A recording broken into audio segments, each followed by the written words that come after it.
Eclesiastes 7, de 1 a 5. Salomão faz uma discussão entre a sabedoria e a loucura, né? Ele traz algumas aplicações para nós. Diz assim a palavra do Senhor: melhor é a boa fama do que um unguento precioso, e o dia da morte melhor do que o dia do nascimento. Melhor é ir à casa onde há luto do que ir à casa onde há banquete, pois naquela se vê o fim de todos os homens, e os vivos que o tomem em consideração. Melhor é a mágoa do que o riso, porque com a tristeza do rosto se faz melhor o coração. O coração dos sábios está na casa do luto, mas dos insensatos na casa da alegria. Melhor é ouvir a repreensão do sábio do que ouvir a canção do insensato. Oremos ao Senhor. Bendito Deus, maravilhoso Pai, nós te damos graças, Deus, porque aprove ao Senhor estarmos mais uma vez aqui reunidos para a adoração pública do teu santo nome, para a adoração pública do nome de Cristo, do Espírito Santo. Que alegria, Senhor, estarmos aqui, Senhor, para adorar a pessoa, a obra de cada um daqueles que compõem o Deus Trino. Te pedimos, Pai, que nesse diálogo pactual, o Senhor venha, Senhor, a tratar com os nossos corações. Da maneira como falamos com o Senhor, pedimos que o Senhor fale conosco neste momento, Pai. Que tudo que ouçamos, tudo que venha a ser dito nesse lugar, venha do Senhor. Que seja mediante iluminação do Espírito Santo, que venhamos entender a Tua palavra e por meio, Pai, do ofício profético de Cristo, aquele que nos ensina, que nos molda, seja Ele, Pai, a nos ensinar, Senhor, seja Ele a nos admoestar, nos exortar, nos consolar, para que vivamos cada vez mais para a Tua glória e sejamos cada vez mais parecidos com Cristo, Pai. É no nome de Jesus que nós te oramos e também te agradecemos. Amém. Podem sentar, irmãos. Irmãos, como de férias, né, nós não começamos nenhuma nova série de pregações. Nós começaremos próximo domingo, permitindo o Senhor. Caminharemos na carta de Tiago, o primeiro escrito do Novo Testamento. E aí no mês de janeiro nós olhamos mensagens aparentemente mais avulsas, mas vinculados à mesma questão. Estamos no primeiro mês do ano, claro, já encerrando esse primeiro mês, passou rápido, mas eu me propus durante esse mês a pensar sobre o tempo, sobre o ano que se inicia e quais reflexões traz para nós, né? Nós olhamos, especialmente para Tiago, no começo de janeiro, olhamos lá para fazer planos, né? Como nós devemos submetê-los à vontade do Senhor. E hoje eu queria falar um pouquinho sobre como vivemos para a glória de Deus, olhando justamente para essa relação nossa com o tempo, de como nós devemos viver para a glória do Senhor, de como nós devemos usar o nosso tempo para a glória de Deus, de como nós devemos, de fato, sermos um farol neste mundo.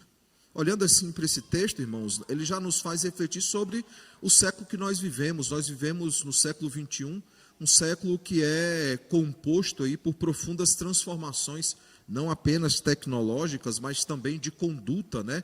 Nós vivemos uma geração que tem uma busca relativista, uma busca que é moldada pela verdade de cada um, uma busca por autonomia, né? Talvez a frase do nosso século seja meu corpo, minhas regras. As pessoas querem mandar no seu futuro, querem mandar nas suas decisões. A verdade de hoje é a verdade de cada um. Cada um tem sua própria verdade e cada um tem os seus próprios valores. É assim que se compõe a geração que nós vivemos, a chamada geração pós-moderna.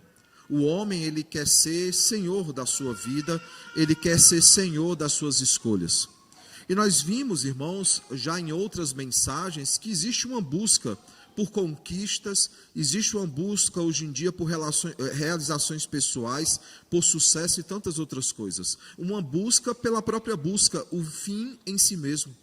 O homem, ele tem colocado, irmãos, o seu coração em coisas que são transitórias, em coisas que são passageiras, em coisas que são temporais.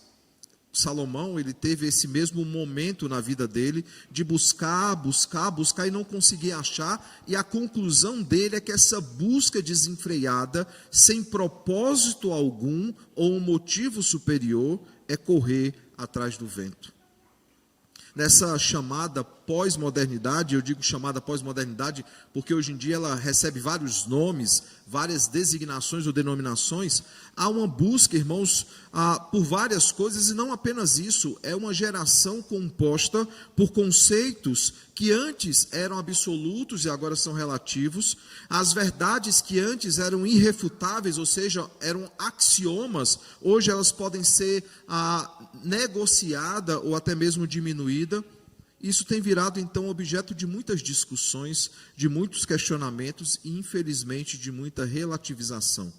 Para a geração de hoje não existe uma verdade que é absoluta, em contraponto a todos nós que cremos na verdade, cremos que essa verdade é sim absoluta e é sim transformadora. Essa procura, então, pós-moderna por realizações, por conquistas, tem gerado uma geração que é extremamente depressiva, uma geração que é extremamente estressada e uma geração que é extremamente ansiosa. Os 3 grandes males do século 21, depressão, estresse e ansiedade. Esses problemas nós já refletimos em outros momentos. Esses problemas, ou pecados, como devem ser chamados, eles resultam muitas vezes, a maioria das vezes, de uma falta de confiança em Deus e de não sabermos lidar corretamente com o tempo passado, o tempo presente e o tempo futuro. Quando nós não sabemos lidar com o passado e com as questões do passado, principalmente as questões mal resolvidas, nós corremos o risco de entrar numa depressão.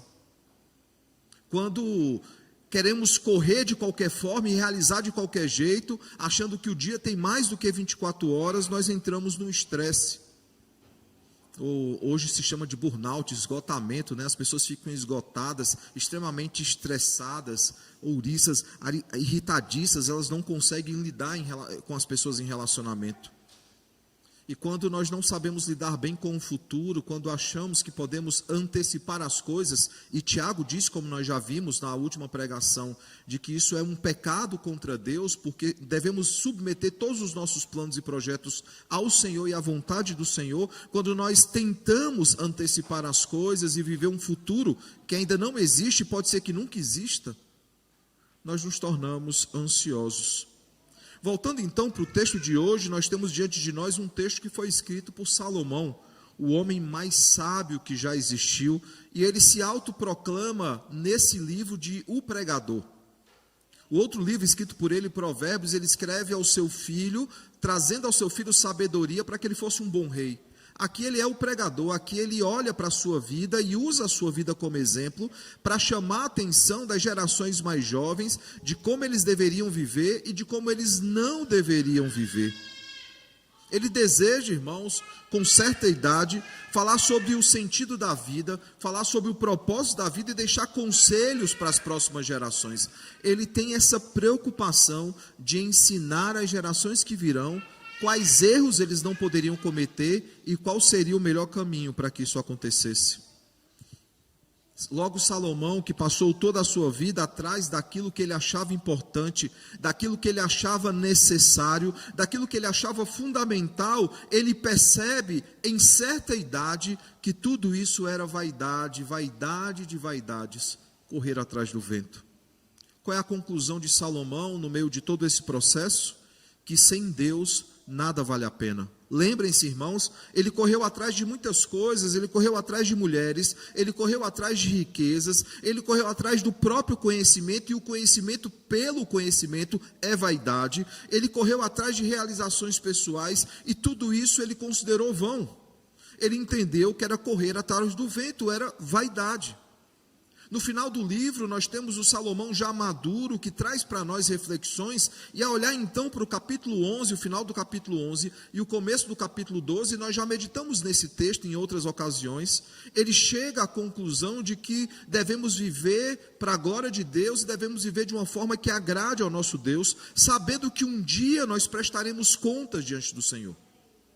Ele chega também à conclusão que nós precisamos ponderar sobre as nossas decisões, as decisões que nós tomaremos, para evitar dor e sofrimento, e por fim, ele traz uma última conclusão no fechamento desse livro. Ele nos lembra que o Senhor, Ele é Senhor da nossa vida, e nós precisamos lembrar do Senhor todos os dias das nossas vidas, para que vivamos uma vida verdadeiramente prazerosa.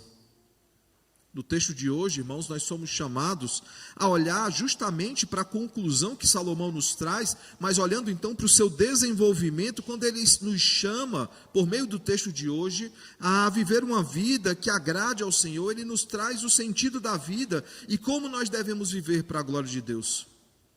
Talvez uma boa pergunta que resuma o propósito do livro de Eclesiastes é responder à pergunta: por que nós estamos aqui? Porque o Senhor nos colocou nesse lugar. Eu sempre tenho dito aos irmãos, né? Se a vontade de Deus fosse apenas nos salvar, nos redimir, nos libertar de um cativeiro, logo após a nossa conversão, Ele nos promoveria à sua augusta presença, Ele nos levaria à sua glória, porque não teria um motivo para estarmos aqui se fosse apenas a salvação. Mas o Senhor nos mantém aqui para o louvor da sua glória, para que vivamos em contentamento, para que por meio disso, aqueles que são eleitos, que ainda não foram regenerados pela palavra de Deus, possam ser alcançados pela palavra do Senhor. Antes de avançarmos um pouco mais, permitam-me colocar algumas coisas importantes. Walter Kaiser, um comentarista bíblico, ele faz uma colocação interessantíssima sobre esse livro. Ele diz o seguinte: Eclesiastes é a melhor notícia de todas para o perplexo e confuso homem pós-moderno. É um livro para pessoas que querem voltar a viver agora. É o livro da pessoa que trabalha. Ele responde ao tédio e à solidão residuais da pós-modernidade, principalmente para aqueles que estão cansados da rotina de, com tristeza, comer, beber e receber salário, sem qualquer senso de prazer em todo esse processo, ou, em havendo algum, sem saber de onde vem e muito menos o que isso significa.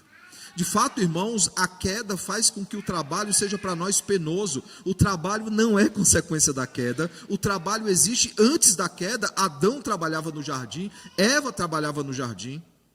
Mas por causa da queda, o trabalho se tornou pesado e não prazeroso para todos nós. Em outras palavras, o que Walter Kaiser está dizendo aqui é que Eclesiastes ele é um manual sobre o sentido da vida, sobre como viver de forma gloriosa, de forma prazerosa, cumprindo assim o fim principal do homem, que é glorificar a Deus e alegrar-se em Deus para todo sempre. E ele continua, Kaiser diz o seguinte: Eclesiastes também é o livro da pessoa que pensa. O autor sabia que o leitor se vê perseguido por essas perguntas: o que o ser humano alcança com todo o seu trabalho e esforço na vida? Quem sou eu, afinal? O que significa esse movimento incessante chamado vida? Por que tantas mudanças e tão poucos pontos de referência, sem qualquer base sólida no qual eu posso firmar os pés, do qual consigo enxergar a vida como um todo?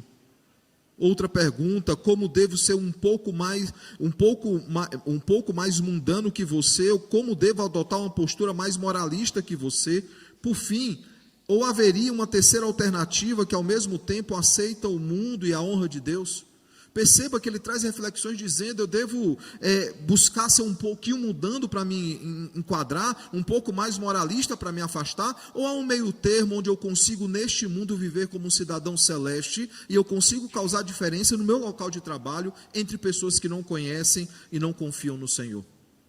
Perceba que ele faz muitas perguntas relevantes e reflexivas que nos levam, irmãos, a pensar e repensar o motivo de nós estarmos aqui. E nós nos deparamos com essas questões todos os dias das nossas vidas, e talvez nos deparamos com muitas outras questões nos dias das nossas vidas. Kaiser então conclui e diz o seguinte: Eclesiastes tem como preocupação central aquele desejo fundamental dos mortais de ver como a totalidade da vida se encaixa num padrão significativo, onde o propósito e o plano da vida são controlados e dirigidos por Deus. Tantas coisas, irmãos, nos fazem questionar o sentido da vida. A violência nos faz questionar o sentido da vida, a injustiça nos faz questionar o sentido da vida, ou a falta de justiça, os dias que nós vivemos, a falta de solidariedade nos faz questionar o sentido da vida, e eu posso citar muitos outros motivos que nos fazem questionar o sentido da vida. Isso faz com que alguns perguntem, ou se perguntem, Deus de fato está no controle de tudo? Há um propósito para tudo isso? Há um motivo para nós estarmos aqui?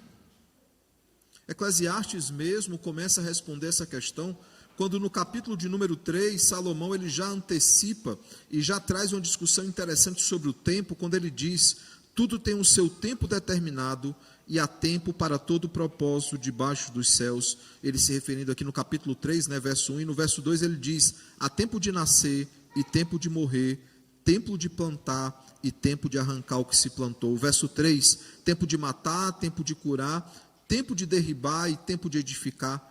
4, tempo de chorar e tempo de rir, tempo de prantear e tempo de saltar de alegria. E aí, irmãos, ele vai trazendo tempo para tudo, aprofundando ainda mais a discussão que ele se propõe nesse livro. Eclesiastes, então, ele foi escrito para pessoas como eles, né, como o próprio Salomão e aqueles que viviam nos seus dias, e de fato como todos nós que somos afligidos e atacados constantemente pelas tendências e pelos diagnósticos do mundo ocidental nessa chamada era pós-moderna. Somos constantemente atacados pelo relativismo, pelo subjetivismo e tantos outros ismos dos nossos dias. Eclesiastes 7, de 1 a 5, bem como todo o livro, ele aprofunda então essa questão. E esse texto, irmãos, nos faz refletir, por exemplo, do versículo 1 ao versículo de número 3, a respeito da vaidade da glória humana à luz da queda. Salomão ele se propõe a refletir sobre isso. Ele diz o seguinte: a vaidade, por causa da queda, ela sempre será pecaminosa. Ou a busca pela glória, ela sempre será pecaminosa. Ele também nos chama a viver para a glória de Deus e ver o sofrimento como instrumento da providência de Deus, como instrumento didático, que não apenas glorifica o Senhor, mas nos santifica como filhos de Deus. E por fim também ele traz o questionamento sobre a sabedoria, que a verdadeira sabedoria ela nasce no temor de Deus e por causa da regeneração. Ninguém será sábio sem Deus, por isso precisa nascer de novo. Quando olharmos para Tiago, né, começaremos como dito no próximo domingo, quando olharmos para o capítulo 1, já o seu desenvolvimento, ele vai dizer que essa é a oração que Deus sempre responderá. Aquele que é filho de Deus e pedir ao Senhor sabedoria, de certo ele dará sabedoria. Salomão então, ele deseja, irmãos, não ser pessimista, porque Eclesiastes parece muito pessimista, mas ele deseja nos conduzir a uma fé madura, a uma fé que é sóbria, a uma fé que é realista e, acima de tudo, uma fé centrada em Deus e na eternidade, nos valores eternos.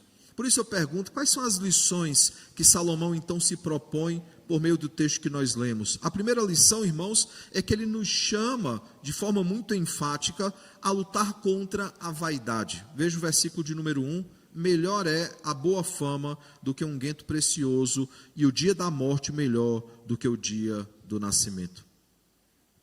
Lembrando, irmãos, que nós fomos corrompidos pela queda.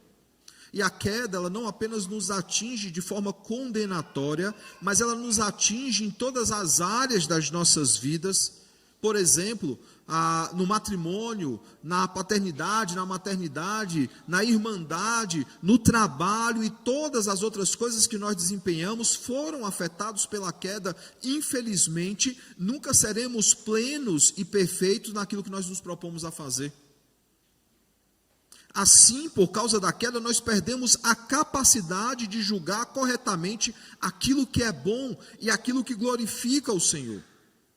Por isso é necessário nascer de novo, e não apenas nascer de novo. Sabemos que os céus manifestam a glória de Deus e o firmamento anuncia as obras das suas mãos, mas ainda assim, por causa do pecado, nós não conseguimos reconhecer a glória de Deus na criação, fazendo-se necessário que Ele registrasse por escrito o decreto eterno da redenção, para que possamos, de fato, ter a fé salvífica e nascer de novo.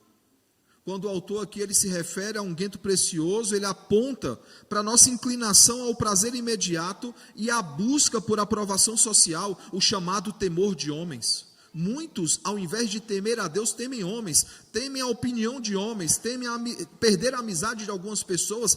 Constantemente nós tememos não ter aprovação. Nós vivemos uma geração de engajamento, nós vivemos uma geração de crescimento orgânico das redes sociais, de curtidas, de compartilhamentos, de pessoas que nos seguem, que nos deixam de seguir. Como mexe conosco perceber que aquele amigo querido, aquela pessoa que nós conhecemos, deixou de nos seguir nas redes sociais. Essa é a geração que nós vivemos. Uma geração online que busca incessantemente por recompensas imediatas. E ao pensar sobre isso, então, irmãos, é necessário de fato ter essa certeza. Aquela questão levantada aqui por Salomão é a questão da vida de muitos aqui. Uma inclinação ao prazer imediato e à busca por aprovação social. Ao contrapor, então, o dia do nascimento com o dia da morte, Salomão ele nos lembra sobre a finitude da vida. Ele diz o seguinte: vocês buscam essa aprovação imediata, mas a vida ela é muito curta para nós vivermos pensando o que é que os outros pensam sobre nós. Nós devemos viver de acordo com a glória de Deus. Há uma frase sempre muito repetida, alguns atribuem a Ronaldo Nidori, outros atribuem a outras pessoas, né? Eu vou apenas repeti-la, eu ouvi de um pastor da minha adolescência, e a frase diz o seguinte: do meu caráter cuido eu, da minha reputação cuida Deus. Porque esse é o fato, irmãos. Nós devemos viver para a glória de Deus, para a glória do nosso Senhor, e a nossa reputação, o Senhor zela por ela. Não somos nós que iremos zelar pela nossa reputação, principalmente nos dias que nós vivemos, onde viver para a glória de Deus é motivo de ser falado mal. As pessoas falam mal daqueles que querem viver para a glória de Deus. Isso nos leva, irmãos, a respeito da reflexão da vaidade, de todas as outras coisas. O verso 2, ele vai aprofundar isso dizendo, né? Alguns querem mais vida em festa, e ele diz que a vida em luto é que traz mais ensinamentos. Por isso, irmãos, refletir sobre a morte, e todos nós passaremos por esse momento, a não ser que Cristo volte antes para nos buscar. Essa é a certeza de todo homem, né? Aqueles que nascem, possivelmente passarão pela morte. Refletir sobre a morte é uma das formas usadas por Deus para nos lembrar da nossa finitude, que somos finitos, e a nossa necessidade de total dependência do Senhor. Por isso, Salomão ele está preocupado inicialmente numa luta contra a vaidade. Mas não apenas uma luta contra a vaidade, Salomão também nos chama no versículo 2 e versículo 3 a suportar o sofrimento. Veja o que é que ele diz aqui no texto: melhor é ir à casa onde há luto do que ir à casa onde há banquete, pois na casa em luto, se vê o fim de todos os homens e os vivos que o tomem em consideração. Melhor é a mágoa do que o riso, porque a tristeza do rosto se faz melhor o coração. Veja, irmãos, que Salomão nos mostra claramente que o sofrimento, ele é e sempre será um instrumento da providência santificadora do nosso Deus.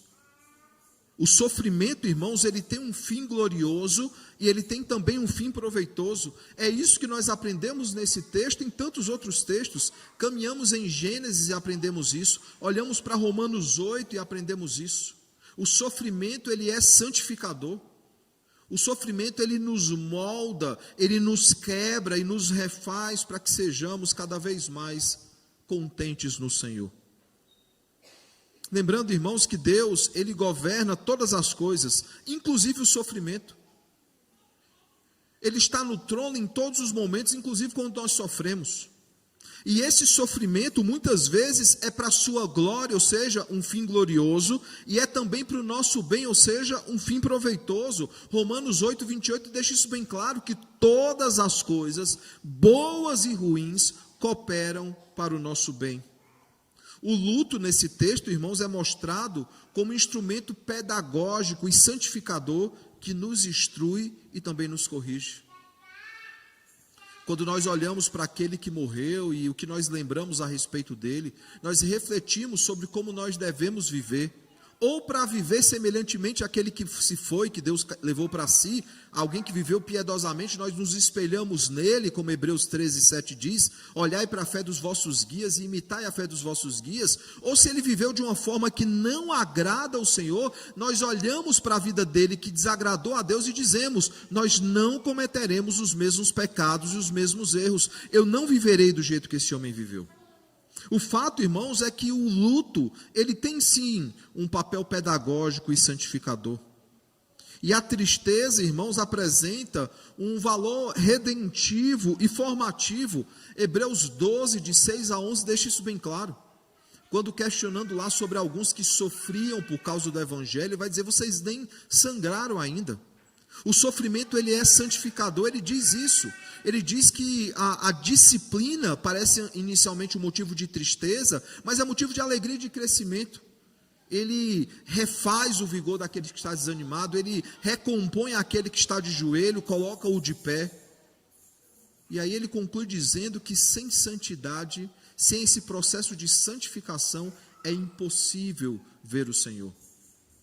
O Senhor, irmãos, ele usa as nossas experiências, bem como também ele usa as nossas frustrações para nos moldar e nos conduzir à maturidade espiritual. Eu tenho certeza que muitos aqui vão lembrar de momentos onde havia uma expectativa de sim e veio um não. Como esse não foi didático, como esse não ele trouxe crescimento para nós. Uma porta que aparentemente se fechou é o Senhor nos ensinando.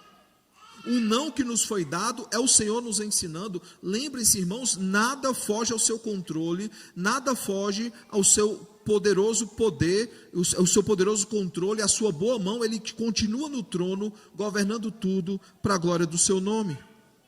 Tudo isso para nos conduzir à maturidade espiritual. E não se enganem, irmãos, nós somos chamados a sermos semelhantes a Cristo. Cristo, ele tem duas fases no seu ministério: a chamada humilhação de Cristo e a chamada exaltação de Cristo. E Cristo sofreu bastante, inclusive fisicamente, enquanto esteve no nosso meio. E todos nós somos chamados a seguir o mesmo roteiro. Por isso que os humilhados serão exaltados, como é dito nas Escrituras. Por isso o último vai ser o primeiro. Uma ideia de que o sofrimento, ele é santificador, ele nos quebra, ele nos molda para nos parecermos com Cristo. Por isso, irmãos, nós não devemos apenas lutar contra a vaidade, mas devemos também suportar o sofrimento, entendendo que toda leve e momentânea tribulação produz em nós eterno peso de glória, acima de toda comparação, como diz Paulo em 2 Coríntios. Terceira e última coisa que Salomão nos traz à reflexão é a busca por sabedoria. Verso 4 e verso 5 diz: o coração dos sábios está na casa do luto, mas o dos insensatos na casa da alegria. Melhor ouvir a repreensão do sábio do que ouvir a canção do insensato. Ele conclui então dizendo, irmãos, que o luto nos traz sabedoria e o coração do sábio está na casa do luto. Que é melhor ouvir a repreensão do sábio, daquele que cresceu. É como o próprio Moisés diz no Salmo 90, né? Ensina-me a contar os meus dias no Senhor, para que eu encontre um coração sábio. Contar os dias, irmãos, é perceber as coisas que acontecem na nossa vida, é olhar para 2025, olhar para 2024, os anos que vieram antes, alguns mais do que outros, né? É olhar para esses dias que já passaram, esses anos que já passaram, e chegar à reflexão que Deus, ele está nos moldando para sermos homens e mulheres melhores para a glória dele. A gente brinca, né, costuma falar que queria ter a mesma experiência que tem hoje, queria ter quando, a mesma cabeça que tem hoje, queria ter quando tinha 20 anos, né? Isso teria facilitado bastante as nossas decisões. Isso teria facilitado bastante algumas das nossas escolhas. Isso é um fato, irmãos. Hoje, com 43 anos, eu sou um pouco mais, como diz no Nordeste, sabido, né, do que quando eu tinha 20 anos. Não há como fugir disso. A não ser que a pessoa não consiga tirar nenhum aprendizado da vida. Tem aqueles que ficam eternamente nos 20 anos, né? Está com 40, está com 50 e tem ainda 20 anos na cabeça. Mas normalmente o processo natural da vida é as experiências trazerem aprendizado a todos nós. É isso que Paulo afirma em Romanos 5, quando ele diz que as experiências trazem a excelência e nos conduz à esperança. Tiago, como nós veremos nos próximos sermões, ele diz que devemos ter motivo de alegria ao passar por várias provações, sabendo que a provação produz em nós experiência, e a experiência nos aprova diante do Senhor. Salomão nos chama então a buscar a sabedoria. E a centralidade da sabedoria, irmãos, está necessariamente e obrigatoriamente em duas coisas: no temor a Deus e na regeneração. Por quê? Porque sem a regeneração, jamais temeremos o Senhor. Sem nascer de novo, isso não é possível. A sabedoria, ela não é refém de acontecimentos. A sabedoria, irmãos, ela não é refém de situações. Porque a verdadeira sabedoria, por exemplo, não está na casa que está alegre. O texto nos diz que a verdadeira sabedoria está na casa que está em luto. E ao sermos regenerados, nós adquirimos uma sabedoria que vem do alto e passamos a discernir espiritualmente a respeito das coisas e do valor eterno de cada uma delas. Flávio gosta muito de brincar, falar de filmes comigo, né? Ele perguntou: você assistiu a lista de Schindler? Isso é quase uma ofensa, né? Quem nunca assistiu a lista de Schindler está perdendo muita coisa, mas quem gosta de filme e não assistiu é uma ofensa você dizer que o cara não assistiu. E tem uma cena final onde Schindler, ele começa a questionar o valor eterno das coisas.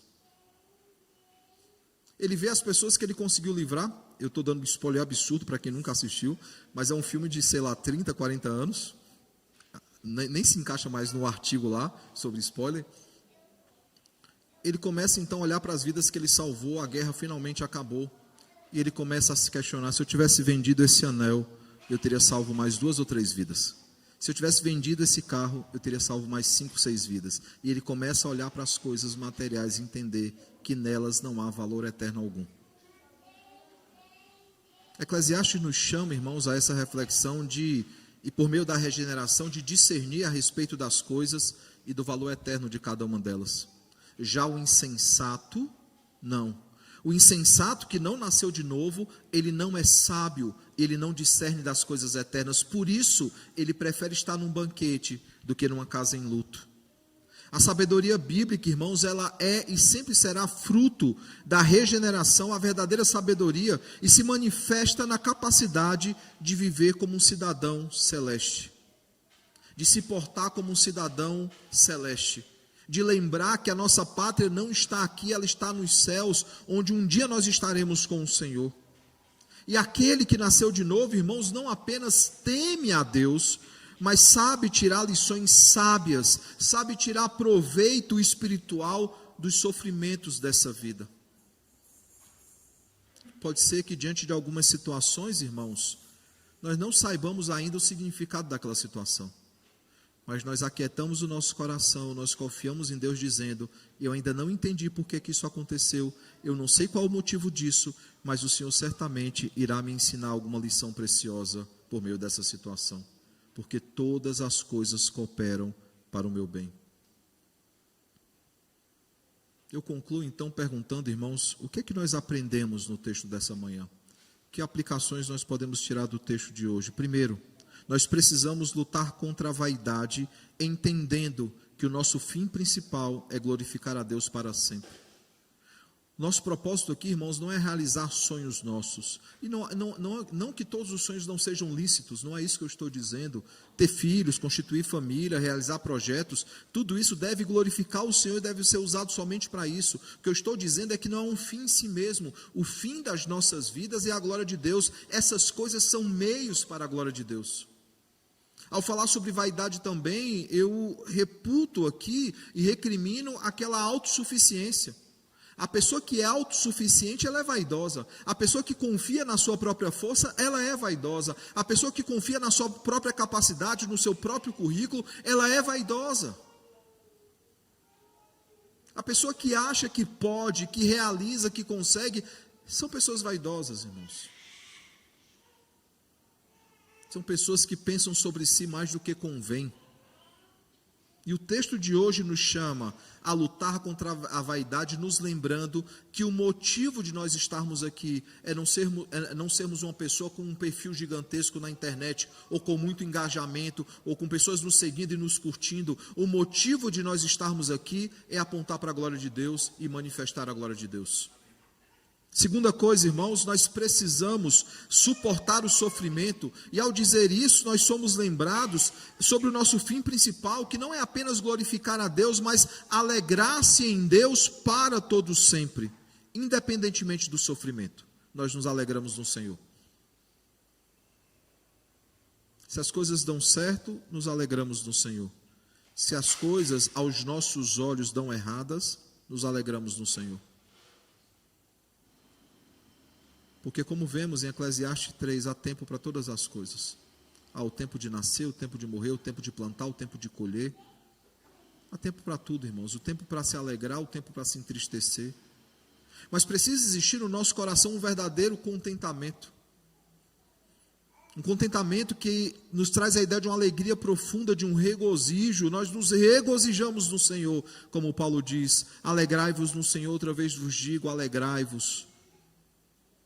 Por isso, irmãos, nós sabemos que independentemente do sofrimento, nós nos alegramos em Deus. Independentemente das limitações físicas que o nosso corpo nos impõe, nós nos alegramos em Deus. As limitações ideológicas, religiosas que o mundo tenta nos impor, nós nos alegramos no Senhor. Nós nos alegramos em todo tempo, em cada circunstância, em cada detalhe das nossas vidas, nós nos alegramos no Senhor. O único motivo, a única coisa que deve trazer tristeza ao nosso coração é os nossos pecados contra Deus. Isso deve nos entristecer. Mas no mais, irmãos, as dificuldades, as tribulações devem trazer alegria a todos nós, porque é isso Deus nos moldando. O autor aos Hebreus, no capítulo 12, que eu já citei lá atrás, ele vai dizer o seguinte: ele cita uma comparação dentro de uma casa, daqueles que sofrem e os que não sofrem. Os que sofrem são os filhos verdadeiros, os que não sofrem são os filhos bastardos. Aí Hebreus 12 faz a seguinte comparação, diz o seguinte: os filhos verdadeiros, eles sempre sofrerão, enquanto os filhos bastardos, referindo-se àqueles que não são filhos de Deus, nunca sofrerão. Por quê? Porque os verdadeiros filhos estão sendo preparados para assumir os negócios do pai, enquanto os filhos que não são verdadeiros não assumirão os negócios do pai. Só explicar o contexto. Naquela época, irmãos, se eu tivesse 2 filhos, um fosse verdadeiro, o outro não fosse fora do casamento, qualquer coisa, eu investiria tudo nesse filho que é o meu filho verdadeiro. Os 2 teriam casa para morar, comida para comer, roupa para vestir, eles teriam tudo. A grande diferença é, atingida a maioridade, esse meu filho verdadeiro, a quem inclusive eu preparei, ele assumiria os meus negócios, e esse filho que não é verdadeiro, ao assumir a maturidade, a maioridade, ele iria para fora de casa e ele ia resolver a vida dele. E aí o autor aos Hebreus faz o seguinte questionamento: qual vida parece ser mais fácil? Aquele que sofre enquanto o pai forma para assumir os negócios da casa, ou aquele que o pai deixa lá no canto, comendo, bebendo, morando, se vestindo, ele deixa de lado? Para quem que é melhor? Aquele que é imediatista vai dizer o seguinte: não, eu quero ter a vida do outro. Ele não está sofrendo nada, ele só está tendo benefícios. E ele fala assim: tá, mas quando chegar a maioridade, o que é que vai acontecer? E aí quando ele diz que a disciplina aparentemente parece ser motivo de tristeza, ou seja, aquele pai que está disciplinando aquele filho, mas depois se mostra motivo de alegria. Graças a Deus o Senhor, ele nos corrige, porque o pai corrige aquele que ele ama. O pai disciplina aquele que ele ama. É Deus nos moldando, é Deus nos quebrando, tirando as nossas impurezas, para que nos pareçamos cada vez mais com Cristo. Mas para isso, irmãos, é necessário dor, é necessário quebrar e fazer de novo. Terceira e última coisa, nós precisamos buscar a sabedoria, entendendo que o nosso novo nascimento nos faz necessária e obrigatoriamente temer a Deus e desejar cada vez mais um coração sábio. Desejar cada vez mais se parecer com Cristo. Esse é o nosso desejo diário, essa deve ser a nossa oração diária. Senhor, me dá um coração sábio, me ensina, Senhor, a lidar com as questões da vida de forma gloriosa, de forma celestial, lembrando que todas as coisas têm valores eternos. Não é fácil, irmãos, não é fácil suportar o sofrimento e buscar sabedoria por meio do sofrimento, mas é um processo necessário na nossa santificação. Eu pergunto então, nós vivemos para a sua glória? Nós que estamos aqui, cidadãos que vivem nesse mundo, mas que são celestes, porque a nossa pátria não está aqui, nós vivemos para a glória de Deus? A minha oração e meu desejo sincero, irmãos, é que o bom e eterno Deus nos dê um coração sábio para lutarmos contra a vaidade, um coração sábio para viver para a glória de Deus, um coração sábio para suportar o sofrimento, tendo, irmãos, contentamento em tudo e em todas as coisas. Não é fácil, irmãos, é um processo, mas todos nós devemos nos submeter a esse processo, entendendo que todas as coisas cooperam para o nosso bem. Que o Senhor nos ajude, irmãos, a vivermos para a sua glória, que o Senhor nos ajude a sermos luzeiros nesse mundo, que o Senhor nos ajude, irmãos, a suportar os males desse mundo, buscando em tudo e em todas as coisas glorificar o Senhor.